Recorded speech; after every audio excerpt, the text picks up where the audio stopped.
E aí, meus amores, tudo bem com vocês? Estamos de volta aqui para mais um capítulo do livro de Atos dos Apóstolos, ou Atos do Espírito Santo. E hoje a gente vai ler o capítulo 11, e talvez o 12 também. Vamos ver? Porque o capítulo 11 é bem pequenininho.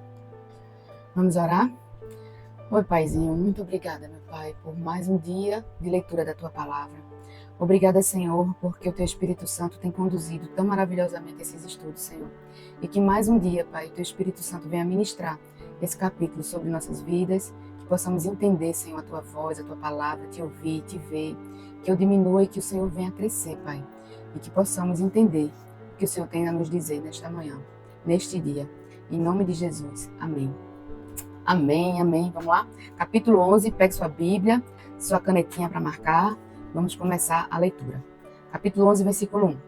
Chegou ao conhecimento dos apóstolos e dos irmãos que estavam na Judéia, que também os gentios, lembra que os gentios foram batizados? Eles receberam o Espírito Santo porque Pedro ministrou para eles. Então chegou ao conhecimento dos apóstolos e dos irmãos que estavam na Judéia, que também os gentios haviam recebido a palavra de Deus.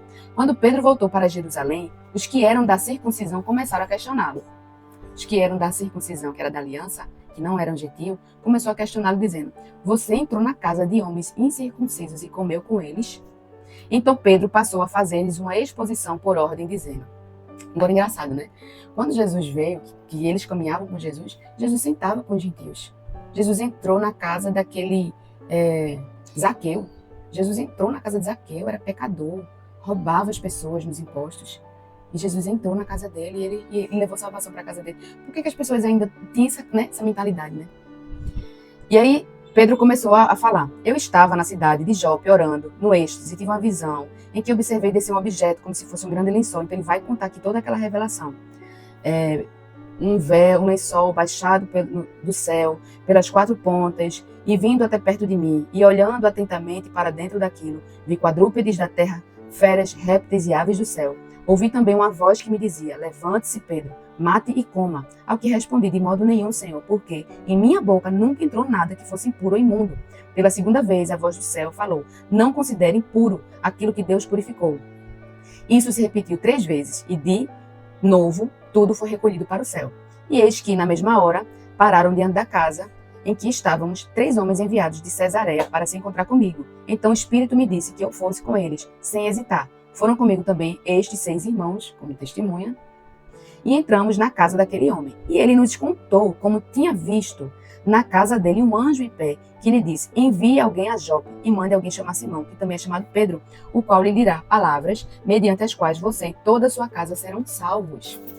Quando comecei a falar, o Espírito Santo caiu sobre eles, como também sobre nós no princípio. Então me lembrei da palavra do Senhor, quando disse: João, na verdade, batizou com água, mas vocês serão batizados com o Espírito Santo. Pois, se Deus deu a eles o mesmo dom que tinha dado a nós, quando cremos no Senhor Jesus, quem era eu para que pudesse resistir a Deus? Quando os demais ouviram isto, acalmaram-se e glorificaram a Deus, dizendo: então também aos gentios Deus concedeu o arrependimento para a vida. Exatamente. Deus não veio, a princípio ele tinha vindo só para o seu povo. Jesus veio só para o seu povo, os judeus. Mas os judeus o recusaram, os judeus o crucificaram. E aí a graça de Deus estendeu a salvação para toda a humanidade, para nós, que não somos judeus. Amém? Os que foram dispersos a partir da perseguição que começou com a morte de Estevão, lembra lá atrás que os seguidores dos discípulos se dispersaram? Eles se espalharam até a Fenícia, Chipre e Antioquia, não anunciando a palavra a ninguém que não fosse judeu. Então eles só levavam o evangelho, a palavra para os judeus. Alguns deles, porém, que eram de Chipre e de Cirene e que foram até Antioquia, falavam também aos gregos, anunciando-lhes o evangelho do Senhor Jesus. Então já estava falando aos gregos. A mão do Senhor estava com eles e muitos, crendo, se converteram no Senhor. A notícia a respeito deles chegou aos ouvidos da igreja que estava em Jerusalém e enviaram Barnabé a Antioquia. Quando ele chegou e viu a graça de Deus, ficou muito alegre e exortava todos a que com firmeza de coração permanecessem no Senhor, porque era homem bom, cheio do Espírito Santo e de fé, e muita gente se uniu ao Senhor. Aleluia, olha aí, a igreja do Senhor crescendo. Depois Barnabé foi a Tarso, à procura de Saulo, e quando o encontrou, levou-o para Antioquia. Então Barnabé pegou Tarso e levou para Antioquia. E durante um ano inteiro se reuniram naquela igreja e ensinaram numerosa multidão. E em Antioquia, os discípulos foram pela primeira vez chamados de cristãos. Olha aqui que legal. Lá em Antioquia, os discípulos foram chamados de cristãos. O que é cristão? São seguidores de Cristo. Naqueles dias, alguns profetas foram de Jerusalém para Antioquia, e apresentando-se um deles chamado Ágabo, dava a entender pelo Espírito que haveria uma grande fome em todo o mundo. Essa fome veio nos dias do imperador Cláudio. Os discípulos, cada um conforme suas posses, resolveram mandar uma ajuda aos irmãos que moravam na Judeia. E eles o fizeram, enviando esta ajuda aos presbíteros por meio de Barnabé e Saulo. Olha aí, a igreja fazendo o seu papel, né? Suprindo a necessidade dos irmãos. É isso o papel da igreja. Não só de levar o pão espiritual, mas o pão físico, o pão que alimenta também o corpo. Capítulo 12, vamos entrar no capítulo 12? Vamos lá, capítulo 12. Por aquele tempo, o rei Herodes mandou prender alguns da igreja para o maltratar. Mandou matar à espada Tiago, meu Deus, o irmão de João. Tiago, o irmão de João. Vendo que isto agradava aos judeus, prosseguiu, mandando prender também Pedro. Veja só, os próprios judeus se agradando disso.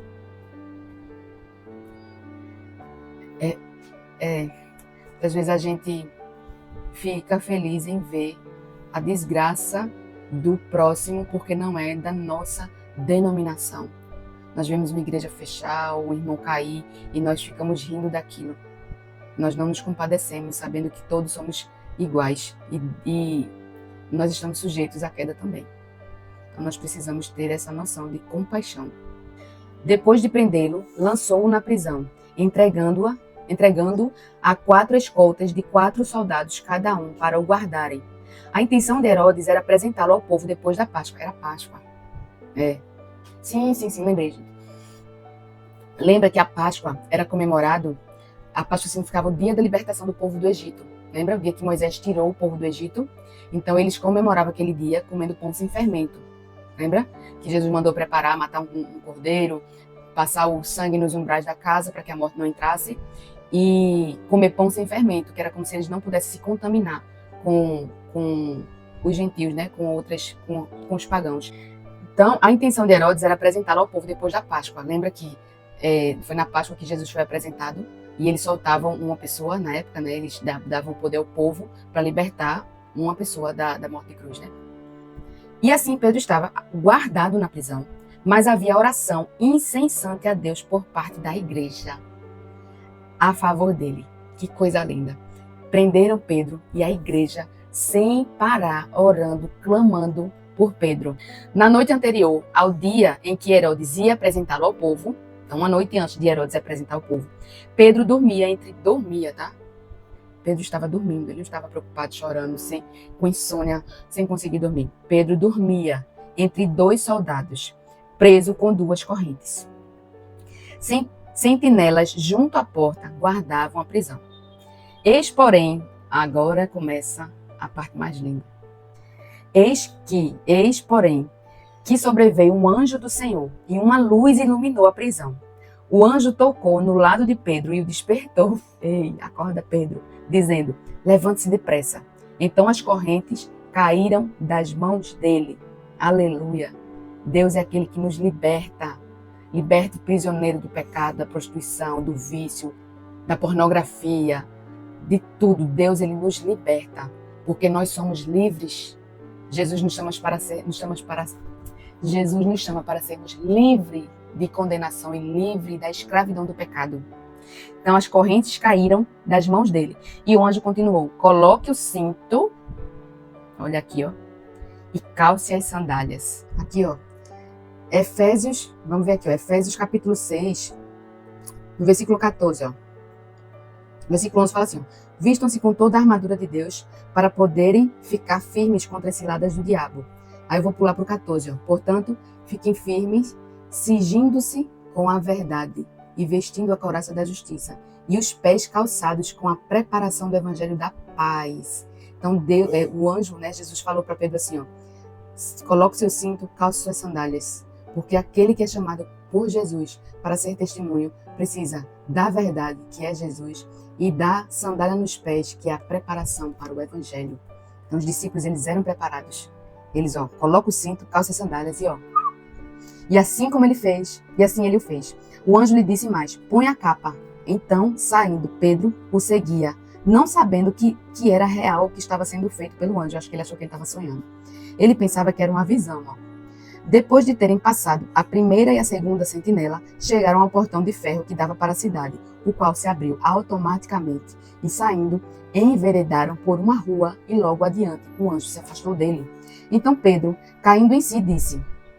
Quando Pedro estava lá na rua, ele caiu em si e disse, agora sei que de fato o Senhor enviou o seu anjo e me livrou da mão de Herodes e toda a expectativa do povo judeu.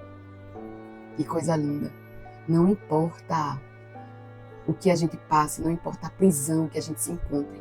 Deus, ele é poderoso para nos libertar. E nós precisamos estar preparados, porque Deus, ele nos liberta para fazer o ID. Deus nos liberta para cumprir o ID. Ao se dar conta disso, Pedro resolveu ir à casa de Maria, mãe de João, também chamado Marcos, onde muitas pessoas estavam congregadas e oravam. Quando ele bateu à porta da frente, uma empregada, chamada Rode, foi ver quem era. Reconhecendo a voz de Pedro, ficou tão alegre que nem o fez entrar, mas voltou correndo para anunciar que Pedro estava à porta, bichinha. Ela ficou tão feliz que Pedro estava lá, que ela nem esqueceu de abrir o portão e correu para avisar para todo mundo. Então os outros disseram, você ficou louca. Ela, porém, persistia em afirmar que era verdade. Então disseram, é o anjo dele. Enquanto isso, Pedro continuava batendo. Quando abriram a porta, viram-no e ficaram admirados. Ele, porém, fazendo-lhe sinal com a mão para que se calassem, contou-lhes como o Senhor o tinha tirado da prisão. E acrescentou, anuncie isto a Tiago e aos irmãos. Não vá falar aos discípulos o que aconteceu comigo. Quando amanheceu, houve grande alvoroço entre os soldados sobre o que teria acontecido com Pedro. Herodes, tendo-o procurado e não achando, submetendo as sentinelas a interrogatório, ordenou que se aplicasse a pena de morte. E, descendo da Judeia para Cesareia, Herodes passou ali algum tempo. Havia uma séria divergência entre Herodes e os moradores de Tiro e de Sidom. Estes, porém, de comum acordo, se apresentaram a ele, e depois de obter o apoio de Blasto, que era assessor do rei, pediram paz, porque a terra deles recebia alimentos do país do rei. Em dia designado, Herodes, vestido de traje real, assentado no trono, dirigiu-lhes a palavra, e o povo gritava, é voz de um Deus e não de um homem. Herodes sentia. No mesmo instante, um anjo do Senhor feriu Herodes. Por ele não haver dado glória a Deus e comido de vermes, morreu. Entretanto, a palavra de Deus crescia e se multiplicava. Barnabé e Saulo, cumprida sua missão, voltaram de Jerusalém, trazendo consigo João, também chamado de Marcos. Veja só, minha gente, Herodes, vestido de traje real, ele gostava de ser considerado um Deus. As pessoas gritavam, é uma voz de um Deus, então aquela glória toda para ele. Mas Deus veio e mostrou para ele que ele não passa de um mero mortal e foi ferido por Deus e comido por vermes, morreu. Então, o único digno de honra e de glória e louvor é o Deus de Isaac, de Abraão e de Jacó. É o único Deus verdadeiro. Então, a ele toda a honra, toda a glória, todo louvor. Então, nada acontece na nossa vida sem a permissão do Senhor. Então, nós não devemos ter medo de nada, ansiedade de nada, porque o controle da nossa vida está nas mãos do Senhor. E se andamos no Espírito, nós vamos andar na vontade de Deus e nós não devemos temer mal algum. Amém? Pai, muito obrigada, Senhor, por essa palavra. Obrigada pela tua fidelidade, pelo teu poder nas nossas vidas. Obrigada pelos ensinamentos que só fortalecem nossa fé, Senhor. Obrigada, Senhor, porque o Senhor nos ensina que não devemos temer mal algum, porque o Senhor está conosco. É o Senhor que nos livra do mal, é o Senhor que nos livra do assalto, é o Senhor que nos protege, que coloca anjos, Senhor, para nos proteger e nos libertar, Senhor, das armadilhas do diabo. Obrigada, Senhor, porque o Senhor nos ensinou que não deveremos ter medo, mesmo em meio a uma situação difícil, Pai. Mas nós sabemos, nós temos a certeza de que se estamos contigo, Senhor, o Senhor não vai deixar nada de mal nos acontecer. O Senhor vai nos guardar, Senhor. Ainda que passemos pelo vale da sombra e da morte, o Senhor estará conosco, Pai. Então, coloca isso no nosso coração, essa tranquilidade e a certeza do teu amor, do teu cuidado por nós, Pai. E que a gente ande com temor do Senhor. Que a gente tenha comunhão contigo. Que a gente beba e coma, Senhor, da tua palavra, do teu evangelho, Senhor. Que a gente possa testemunhar, Pai, para todas as pessoas, sem acepção de pessoas, para que a gente possa levar a tua verdade, para que a gente possa te apresentar, Jesus, a todas as pessoas a quem o Senhor colocar nas nossas vidas. Obrigada, Senhor. Toda a honra e toda a glória seja dada a Ti, Senhor. Somente a Ti, meu Deus. Em nome de Jesus, Pai, eu te oro e te agradeço. Amém. Muito obrigada por ficar aqui conosco. Curte o vídeo, compartilha com as pessoas. Vamos dar continuidade à mensagem de Jesus, né, do Evangelho. E eu espero vocês no próximo capítulo 13. Tá? Então hoje nós vimos o 11 e 12 e até o próximo capítulo 13. Beijo, tchau.